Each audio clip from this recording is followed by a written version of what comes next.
dans la détresse, mais non dans le désespoir. Ainsi la mort agit en nous, et la vie agit en vous. 2 Corinthiens 4, 8, 4, 12. Ceux qui délibérément laissent la croix établir la souveraineté sans partage du Seigneur en eux choisissent le chemin de la détresse.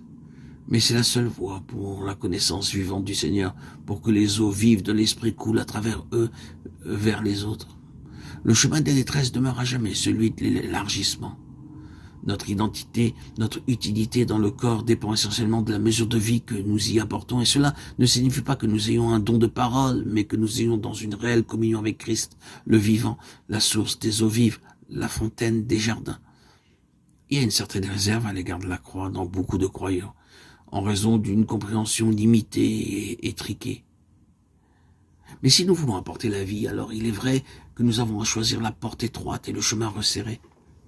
La déclaration du Seigneur, celui que le Fils a franchi, celui-là est réellement libre, Jean 8, 36, résume le résultat de l'œuvre subjective de la croix, qui nous libère du carcan de la vie naturelle.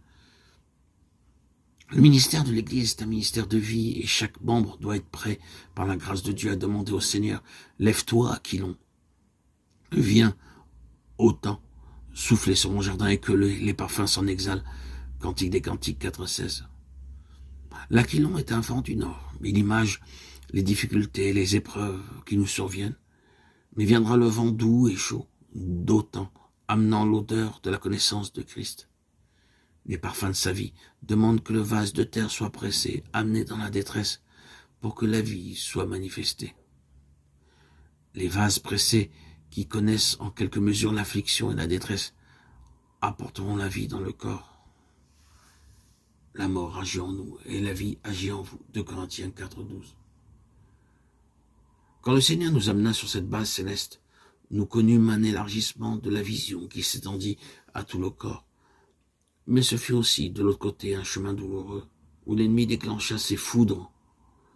De nombreux maux nous furent attribués, et nous connûmes un ostracisme très marqué, douloureusement ressenti. Ceux qui, de façon tranchante, attestent les droits et la souveraineté sans partage de Christ, deviennent